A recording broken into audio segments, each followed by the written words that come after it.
Good morning, everyone. So, in the last class, we have seen uh, different types of functions like count, mean, minimum, maximum, quartiles. So, all those functions are already seen by us, and we also saw one main function which was called as the describe function. What does this describe function do? So, this describe function is having the quality that it can display many informations about a data frame object. Now what all informations does this describe function can display? So it can display the count, that how many number of columns are there. It will not count the nan values. It can calculate the mean, it can calculate the standard deviation, it can calculate the minimum value in the column, and it can also calculate the quartiles. So everything can be calculated. Also it can calculate maximum value in a column. So if you use a describe function, so all these values will get calculated for the following data frame data structure. Like, see here they have given a prod f data structure, and in that prod f data frame data structure they have applied the describe function. Now as soon as they have applied the describe function, you can see count has been counted, mean has been calculated, standard deviation, minimum, ये quartiles, and the maximum value. So all the things for each and every column has been displayed using the describe function. Now this was seen by us. Now let us see the next topic. Our today's topic will be about describe function for string type columns. Now the describe function we already seen for the numerics. The product that it was used for the numerics. Now we are going to see how this describe function works on the string, because a string cannot contain minimum value, maximum value, standard deviation, mean. So all these value cannot be contained inside a string value na. So what all values does describe function use for string values, that we are going to see. So the values that the describe function will use for string will be the count, how many number of fields are there, and it will count the unique values, how many unique values are there in that data structure. It will calculate the topmost column, which is the topmost column, what value it consists, and its frequency. So all these things will be calculated. Top मतलब top means जो सबसे ज़्यादा बार आया है वो, ठीक है, और फ्रीक्वेंसी मतलब कितनी बार आया है वो. So for this they have given us a data structure which is res6. It is written over here, and this res6 contains this data value. Alright, so this value has been contained inside res6. What is the value? There are around 5 values. First is this, second is third is good, next is this, and next one is fun. So all these values are contained inside the res6 data structure. Now when this res6 data structure uh, we apply this describe function, so what happens, it produces this output. Count की value 5 produce करी, क्योंकि कितना count था, 5 था. Unique कितनी values हैं, तो unique values कितनी है, 1 2 3 और 4. दिस 2 बार रिपीट हुआ है तो वो यूनिक तो होगा नहीं, है ना. अगला दिया है टॉप. टॉप मतलब सबसे ज़्यादा बार क्या आ रहा है, तो सबसे ज़्यादा बार आ रहा है दिस और दिस, ठीक है. दो बार आया. फ्रीक्वेंसी कितनी बार आया, तो 2 बार, 1 और 2, ये उसने काउंट करके बता दिया. So these are all the outputs which generally uh describe function produces for the string values. यहाँ पर इन्होंने उन सबको एक्सप्लेन भी किया हुआ है, आप लोग यहाँ पर देख भी सकते हो. अब देखो, एक res5 नाम का आपके पास एक डेटा स्ट्रक्चर है जो कि कुछ इस तरीके का दिख रहा है. अब आप देखो यहाँ पर ये जो res5 डेटा स्ट्रक्चर है, इसमें दोनों वैल्यूज़ है. दोनों मतलब ये जो 3 कॉलम्स हैं आप देख सकते हो, these 3 columns are consisting of numeric values. इनमें न्यूमेरिक वैल्यूज़ है. बट जो डी नाम का कॉलम है, यहाँ पर देखो, यहाँ पर स्ट्रिंग वैल्यूज़ हैं. अब जब ऐसा होता है तो first thing that we must remember is that describe function जो होता है वो हमको सिर्फ और सिर्फ न्यूमेरिक कॉलम्स की डिटेल ही प्रोवाइड करेगा। ये आपको बिल्कुल ध्यान में रखना है। So if you will perform this res.describe function, so it will perform count, mean, standard deviation, minimum, quartiles and the maximum values only for the columns which consist of numeric values. So only columns of numeric values will be calculated. It will skip the D part. ये जो D part है उसको skip कर देगा, क्योंकि ये describe function की क्या कह सकते हो कि क्वालिटी है कि वहाँ पर वो सिर्फ और सिर्फ क्या करने वाला है, वो सिर्फ और सिर्फ न्यूमेरिक वैल्यूज़ को ही काउंट करने वाला है. It is not going to count the string values. So what you will do for this, if it is not applying this way, means it is not showing the values for the string values. So now what you need to do, so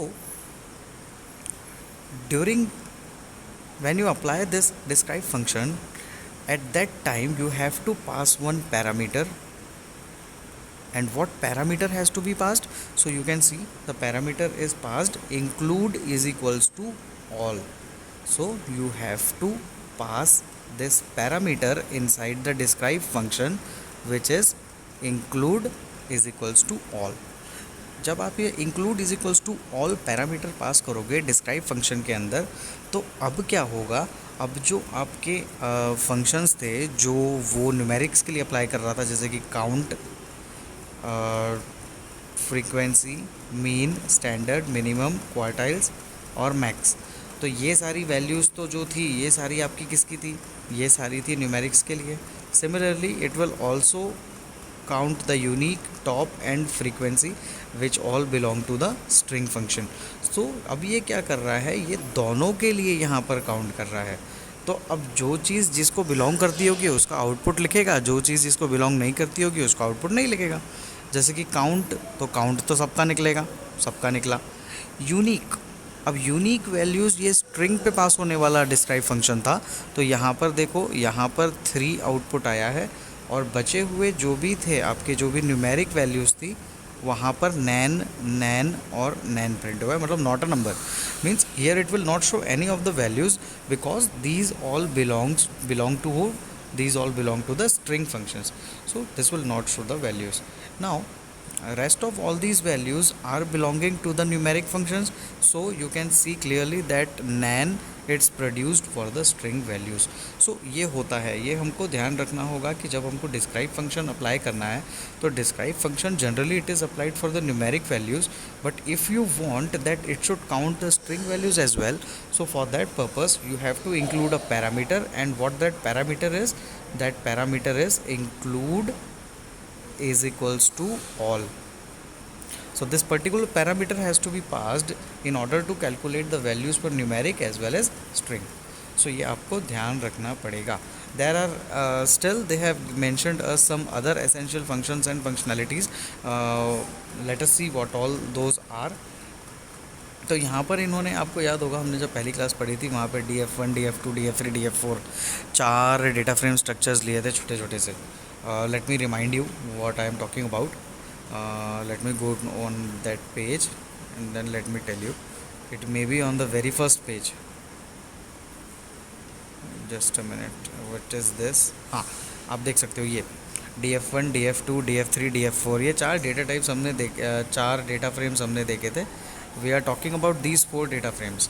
तो ये 4 data frames पर कुछ उन्होंने functions लगाए हैं. अब हम देखते हैं कि क्या क्या फंक्शंस उन्होंने यहाँ पर उस पर लगा कर बताए हैं. Now let me move again to the same screen.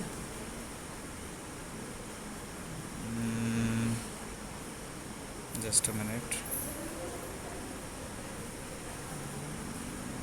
हाँ, आ गया मैं वापस उसी स्क्रीन पर. चलो, तो यहाँ पर उन्होंने क्या किया हुआ है, कुछ फंक्शंस लगाकर बताए हैं. जैसे कि res1 एक res1 एक वेरिएबल ले लिया. इस res1 वेरिएबल में इन्होंने क्या किया है, df1 पे r सब लगाया है. r सब का मतलब होता है रिवर्स सब्सट्रैक्शन. ठीक है, r सब का मतलब होता है रिवर्स सब्सट्रैक्शन. रिवर्स सब्सट्रैक्शन मतलब क्या हुआ, df2 माइनस df1, है ना. रिवर्स सब्सट्रैक्शन लगाया है, r सब लगाया है, तो r सब क्या होता है, रिवर्स सब्सट्रैक्शन होता है.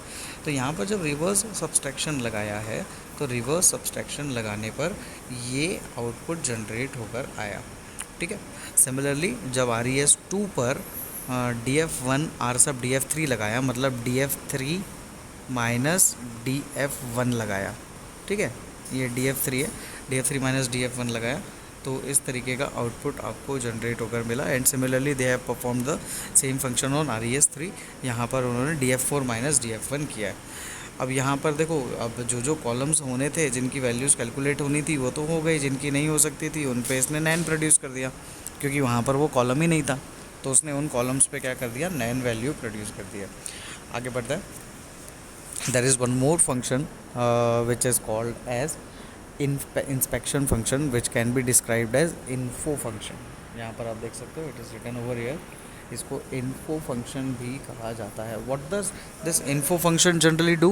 So let us see। To inspect broadly or get basic information about your data frame object, you can use info function। ठीक है, अगर आप लोगों को आपके डेटा फ्रेम की कुछ बेसिक इन्फॉर्मेशंस निकालनी है तो उसके लिए हम इन्फो फंक्शन का यूज़ कर सकते हैं। सो जब आप इन्फो फंक्शन यूज़ करोगे तो ये क्या क्या वैल्यूज़ प्रोड्यूस करेगा, तो ये प्रोड्यूस करेगा कि आपका टाइप क्या है इस डेटा फ्रेम का, इस डेटा स्ट्रक्चर का, इंडेक्स वैल्यूज़, कौन कौन सी इंडेक्स वैल्यूज़ आपने पास करी हुई हैं, कितनी नंबर ऑफ़ रोज़ हैं और कितने डेटा कॉलम्स हैं और क्या क्या उनकी वैल्यूज़ है, ये सारी चीज़ें ये प्रोड्यूस करेगा, है ना। ये भी काउंट करेगा यहाँ पर, तो काउंटिंग जो होगी वो नॉन नैन वैल्यूज़ की ही होगी, नैन वैल्यूज़ को ये काउंट नहीं करता है।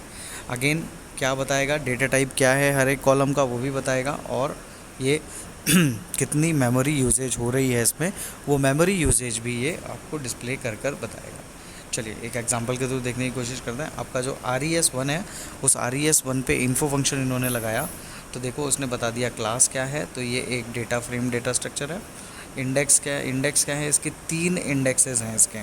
ठीक है, मतलब कि क्या क्या इंडेक्स हैं, 0 1 2, ये 3 इंडेक्सेस हैं इसके, 0 से लेकर 2 तक, ये भी यहाँ पर मैंशनड है। उसके बाद इन्होंने यहाँ पर बता दिया है डेटा कॉलम्स कितने हैं, 3 है, तो 1 2 और 3 डेटा कॉलम्स है। ठीक, ABC उनके रोज़ हैं और इनके अंदर नॉन नल वैल्यूज़ हैं 3 3 3। तो ऐसा एक डेटा स्ट्रक्चर ये बना हुआ है, और ये जो वैल्यूज़ हैं ये सारी की सारी वैल्यूज़ जो है ये कैसी वैल्यूज़ हैं, तो ये int64 वैल्यूज़ है। और इसने मेमोरी में कितना यूज़ किया, कंप्यूटर की मेमोरी में कितना डेटा यूज़ किया, तो इसने 112 बाइट्स का डेटा यूज़ किया। तो ये हर एक इन्फॉर्मेशन इस तरीके से प्रोवाइड करता है, और इन्होंने ये सारी इन्फॉर्मेशन आप देख सकते हो, इन्होंने ये सारी इन्फॉर्मेशन को RES2 पर भी लगाया, 3 पर भी लगाया और 4 पर भी लगाया। ठीक है, तो सब पर इन्होंने ये फंक्शन लगा कर देखा है, और यहाँ पर सबका आउटपुट वो जनरेट कर कर बता रहा है। ऑलराइट, तो ये होता है इन्फो फंक्शन। एक और फंक्शन है, बहुत बेसिक सा फंक्शन है, इसको हम देखते हैं, इसको बोलते हैं head function and tail function. Head function नाम से पता चल रहा है, हेड मतलब ऊपर और टेल मतलब नीचे। तो जो हेड फंक्शन होगा वो आपके डेटा फ्रेम डेटा स्ट्रक्चर के ऊपर के 5 जो वैल्यूज़ हैं उनको डिस्प्ले करेगा, और जो टेल फंक्शन है वो आपके नीचे के 5 वैल्यूज़ को डिस्प्ले करेगा। ठीक है, ये बाय डिफ़ॉल्ट है कि वो 5 वैल्यूज़ ही डिस्प्ले करता है। आप ब्रैकेट में 3 पास करके, 4 पास करके, 7 पास करके ऊपर की 7 या नीचे की 7 वैल्यूज़ भी डिस्प्ले करवा सकते हो। Let us see with an example. This is RES7 and RES7 is containing all these values. Alright, and now in all these values if you perform RES head function, so it will produce the top 5 values, है ना। सिर्फ आपने head function लगाया तो उसने top 5 values produce कर दी, आपने tell function लगाया तो उसने बॉटम 5 वैल्यूज़ को प्रोड्यूस कर कर यहाँ पर दे दिया। तो इस तरीके से ये आउटपुट जनरेट करता है। ठीक है, आगे देखते हैं। अगर हमको 5 वैल्यूज़ नहीं चाहिए, कुछ और वैल्यूज़ चाहिए, तो आपको क्या करना पड़ेगा, ब्रैकेट में आर्ग्यूमेंट पास करना पड़ेगा। n = जो भी आपको वैल्यू देनी है वो n = 2 पास करोगे तो टॉप 2 देगा, और टेल के ऊपर n = 2 पास करोगे तो वो बॉटम 2 देगा। तो इस तरीके से हम जितनी नंबर ऑफ़ वैल्यूज़ चाहिए वो भी यहाँ पर डिस्प्ले करवा सकते हैं। जैसे कि इन्होंने एक DTF6 नाम का एक डेटा फ्रेम डेटा स्ट्रक्चर बोला है, और इस डेटा फ्रेम डेटा स्ट्रक्चर में ये वैल्यूज़ हैं, और इन्होंने बोला कि आपको टॉप 2 रोज़ डिस्प्ले करनी है स्कूल कॉलम की, और लास्ट 3 वैल्यूज़ डिस्प्ले करना है हॉस्पिटल कॉलम की। तो पहले तो स्कूल कॉलम का डिस्प्ले करना है, तो इतने का कोड लिख लो। तो इतने का कोड होएगा आपका कुछ इस तरीके से, DTF6 आपके डेटा फ्रेम डेटा स्ट्रक्चर का नाम, किस कॉलम पे जाना है तो डॉट स्कूल्स कॉलम पे जाना है, और कितनी वैल्यूज़ चाहिए तो n is equals to 2 values चाहिए। तो यहाँ पर आप सिंपली या तो n इज इक्वल्स टू 2 लिख दो, या तो ब्रैकेट में 2 पास कर दोगे तो भी वो 2 वैल्यूज़ को ही डिस्प्ले करेगा। सिमिलरली आपको अगला क्या बोला था कि लास्ट 3 वैल्यूज़ किसकी, हॉस्पिटल्स की। तो यहाँ पर देखो DTF6 dot hospitals dot tail function, और यहाँ पर 3 यहाँ पर इन्होंने पास कर दिया है। Alright, so this is what this head function and tail function works. Now the next topic is cumulative calculation functions. Now what this cumulative calculation functions will do, cumulative का मतलब क्या होता है कि कैलकुलेशन आगे आगे आगे आगे जुड़ते जाते हैं। प्रीवियस कैलकुलेशन करंट कैलकुलेशन में जुड़ता है और हमारा एक नया कैलकुलेशन जनरेट होता है, इसको कम्युलेटिव कैलकुलेशन बोलते हैं। तो यहाँ पर हम इसको समझने की कोशिश करते हैं कि ये कैसे परफॉर्म करता है। Likewise as you can see in this case the values which are there in a data frame data structure are 1, 2 and 3। तो अब जब नॉर्मल कैलकुलेशन करोगे, नॉर्मल सम निकालोगे, तो नॉर्मल सम कैसे निकलेगा, तो नॉर्मल सम निकलेगा 1 + 2 + 3, so the output that you will get will be 6। But cumulative जब आप कैलकुलेट करते हो तो कम्युलेटिव कैलकुलेशंस में डिफरेंट होता है। कम्युलेटिव कैलकुलेशंस में क्या होता है, जैसे आपकी वैल्यू 1, 2, 3 है ना, तो देखो आउटपुट क्या आता है, 1 तो 1 ही रहेगा। अब जो 2 है तो 2 + 1 होता है, और 2 + 1 आउटपुट क्या आता है, 3 आता है, तो यहाँ पर 3 आ गया। और अगले में क्या होगा, ये ऑलरेडी 3 हो चुका था, तो 3 + 3 क्या होगा, तो 6 होगा। तो यहाँ पर इस तरीके से ये आपका कैलकुलेशन निकल के आता है। ठीक है, ये फाइनल वैल्यू आपकी यहाँ पर इस तरीके से निकल कर आती है। तो ये आपका कम्युलेटिव सम है, जो इसका कैलकुलेशन होता है वो कुछ इस तरीके से होता है। ठीक है, आगे बढ़ता है। अब इसको कैलकुलेट करने के लिए कुछ फंक्शंस दिए हुए हैं। अब ये कम्युलेटिव सम को कैलकुलेट करने का कौन सा फंक्शन होता है, तो वो होता है कमसम फंक्शन। अब ये कमसम फंक्शन क्या करेगा, ये आपका कम्युलेटिव सम कैलकुलेट करेगा। अब जो एक कम्युलेटिव सम कैलकुलेट करता है, ये हमेशा आप लोग ध्यान रखना, ज़्यादातर ये क्या करेगा, ये आपके सारे के सारे वैल्यूज़ को फ़िलहाल में रो वाइज कैलकुलेट करता है। ठीक है, आपको वैल्यू पास करनी पड़ती है, आप आर्ग्यूमेंट पास करोगे तो वो रो वाइज कॉलम वाइज अलग अलग तरीके से उसमें कैलकुलेशंस परफॉर्म कर सकता है। चलिए एक एग्जांपल के थ्रू इसको समझने की कोशिश करते हैं और देखते हैं कि ये क्या यहाँ पर बताया हुआ है। This is an example which is given to us over here, as you can see clearly that these are all the values which are given. RES1 is given where there are 3 indexes 0, 1, 2, and under these 3 indexes there are 3 column names which consists of value 9, 36, 63, 18, 45, 72, 27, 54, 81. So all these are the values which are contained inside this data frame data structure. Now let us see, as soon as you perform res1.cumsum function, so ये res1.cumsum function perform करने पर क्या होगा, तो देखो output कैसे produce हुआ है, इसको थोड़ा सा हम लॉजिक इसका समझते हैं कि आउटपुट कैसे प्रोड्यूस कर रहा है। ठीक, तो देखो यहाँ पर वैल्यू थी 9। ठीक, we have applied cumsum functions, means we are calculating the cumulative sum. So instead of 36, it will produce the outputs as 36 plus 9, which is equals to 45. So you can see over here the output is 45. Now the next value, what will be the next value? So next value will be, it is already 45 over here, so 45 will be added to 63 and the sum will be 108 now. तो यहाँ पर आप देख सकते हो जो third value produce हुई है वो 108 प्रोड्यूस हुई है। तो इस तरीके से ये कैलकुलेशंस करता है, and the same method is followed for this and this particular column. So this way it has perform the calculations. Now this was the calculation that was done on the columns. ये यहाँ पर columns पे perform हुई थी। यहाँ पर हम access is equals two rows भी दे सकते हैं।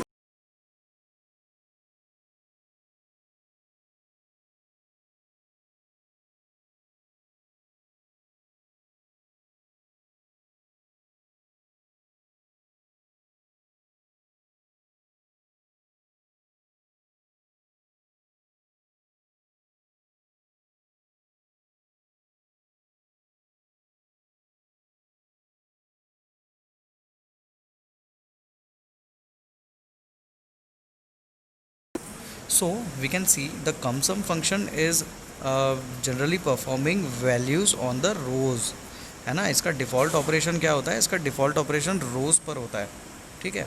तो यहाँ पर देखो इसने सारा का सारा कैलकुलेशंस यहाँ पर पहली रो, दूसरी रो, तीसरी रो पर ही परफॉर्म किया हुआ है। अगर हमको इसको कॉलम्स पे परफॉर्म करवाना है, मतलब कि ये ए, बी और सी पर परफॉर्म कराना है, तो आपको यहाँ पर क्या लगाना पड़ेगा, axis is equals to columns value लगानी पड़ेगी, ठीक है। जब आप axis is equals to columns value apply कर दोगे तो आप देखोगे कि अब आउटपुट क्या आ रहा है। जैसे पहला आउटपुट तो क्या आएगा, 9 ही आएगा। दूसरा आउटपुट क्या आना चाहिए, 18 + 9, तो 18 + 9 होता है 27, तो अगला 27 आना चाहिए। और अगला 27 + 27, तो ये होता है 54। तो 9, 27, 54 is the output that we should get, और 9, 27, 54 is the output which is getting displayed. तो ये कुछ फंक्शंस हैं जो हमको यहाँ पर इन्होंने प्रोड्यूस कर कर बताए हैं। ऑल राइट, वेट करो। अब देखो यहाँ पर कुछ और फंक्शंस भी हैं जो कम्युलेटिव कैलकुलेशन कर सकते हैं। तो हमने कम्युलेटिव सम तो देख लिया।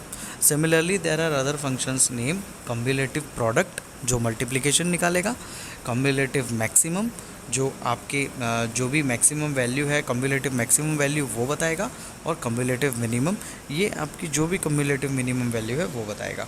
अब ये क्या होता है, जब तक इसको एग्जांपल के थ्रू नहीं देखेंगे तब तक समझ में नहीं आने वाला है। तो यहाँ पर देखो एक एग्ज़ाम्पल इन्होंने परफॉर्म कर कर बताया है। इस एग्ज़ाम्पल में बोला है कि एक हमारे पास दो डेटा फ्रेम्स हैं। ये दो डेटा फ्रेम्स हैं हमारे पास। टीम 1 का DF1 में पॉइंट्स डाले हुए हैं, टीम 2 का DF2 में पॉइंट्स डाले हुए हैं। P1 P2 क्या है, ये प्लेयर 1 और प्लेयर 2 है। सिमिलरली यहाँ भी प्लेयर 1 और प्लेयर 2 है। तो यहाँ पर कुछ प्लेयर्स हैं। अब इन्होंने हमको क्या बोला है, write a program to list maximum points till that round cumulatively. तो यहाँ पर आपको मैक्सिमम पॉइंट्स डिस्प्ले करना है। अब जब आपको मैक्सिमम पॉइंट्स डिस्प्ले करना है तो यहाँ पर हम देखते हैं कि ये कैसे मैक्सिमम पॉइंट्स को डिस्प्ले कर रहा है। चलो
तो यहाँ पर जब कम्युलेटिव मैक्सिमम पॉइंट्स डिस्प्ले करना है तो नाम से ही पता चल रहा है कि आपको कम मैक्स फंक्शन यूज़ करना पड़ेगा।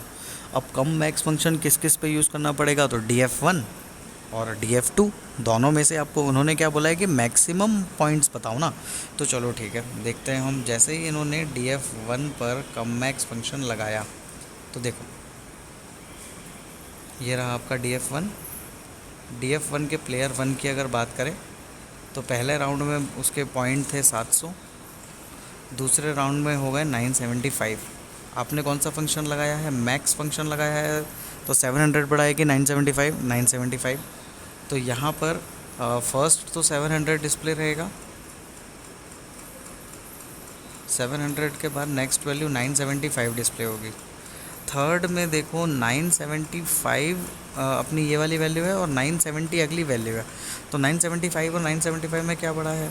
तो 975 ही बढ़ा है। जब 975 बढ़ा है तो यहाँ पर भी अगली वैल्यू 975 ही आएगी, और अगला भी 900 है तो यहाँ भी अगली वैल्यू 975 ही आएगी। सिमिलरली यहाँ पर भी ये इस तरीके से परफॉर्म करेगा। पहली वैल्यू 490 है, दूसरी वैल्यू 460 है, तो दूसरी जगह भी 490 आएगी। तीसरा 570 है, 570 बड़ा है तो 490 को रिप्लेस कर देगा 570, और 570 से बड़ा 590 है तो 590 डिस्प्ले हो जाएगा। तो ये देखो, ये आउटपुट इस तरीके से जनरेट हुआ है। 975 से ज़्यादा इन्होंने कहीं पर नहीं बताया क्योंकि वो उसका मैक्सिमम मार्क्स था, है ना, मैक्सिमम पॉइंट्स थे वो उसके। सिमिलरली यहाँ पर भी 490 490, 570 बड़ा था तो 570, और 570 से बड़ा 590 था तो 590। Similarly the same output has been performed on DF2। जब DF2 पे सेम आउटपुट परफॉर्म किया तो इस तरीके का आउटपुट जनरेट होकर आया है। कैसे आया चलो देखते हैं।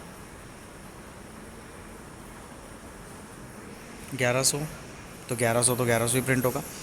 1275 बड़ा है तो 1275 हो जाएगा, 1270 छोटा है तो यहाँ भी 1275 हो जाएगा, और यहाँ 1400 हो जाएगा। तो आउटपुट आना चाहिए 1100, 1275, 1275, 1400। So let us see are we getting the output in the same manner. हाँ, 1100, 1275, 1275, 1400। Now let us consider the points for the second player. Second player के 1400 है, 1260 छोटा है तो यहाँ भी 1400 आ जाएगा, 1500 बड़ा है तो 1500 आ जाएगा, और यहाँ पर भी 1500 आ जाएगा। तो लास्ट की दो वैल्यूज़ 1500 हैं क्या? हाँ, लास्ट की दो वैल्यूज़ 1500 हैं, तो ये इसने कम्युलेटिव मैक्सिमम वैल्यू इनकी कैलकुलेट कर कर बता दी। ऑलराइट, सिमिलरली अगर सेम प्रोग्राम होता और उन्होंने हमको क्या बोला है, देखो सेम प्रोग्राम है और इन्होंने हमको बोला है considering the data frame of team 2's points, write a program to print the total points of each player till each round. अब आपको बोला है कि हर एक राउंड के बाद हर एक प्लेयर के कितने टोटल पॉइंट्स हो रहे हैं वो आपको कैलकुलेट कर कर बताना है। तो चलो ठीक है, देखते हैं ये कैसे कैलकुलेट करेंगे।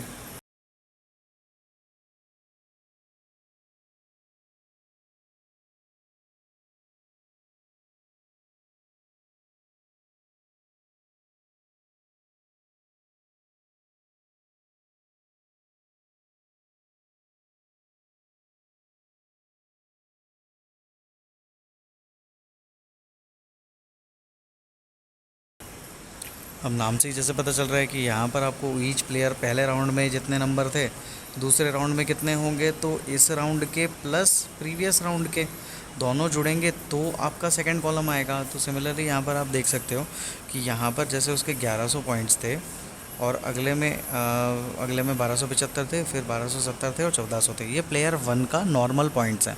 अब इनका कम्युलेटिव कैलकुलेट करना है तो देखो 1100 में जुड़ा 1275 तो आ गया 2375। अब 2375 में जुड़ा 1270 तो आ गया 3645, और 3645 में जुड़ा 1400 तो आ गया 5045। तो यहाँ पर ये कम्युलेटिव सम कैलकुलेट हुआ है और यहाँ पर सम निकल कर आ गया है हर एक अलग अलग प्लेयर के लिए इंडिविजुअली।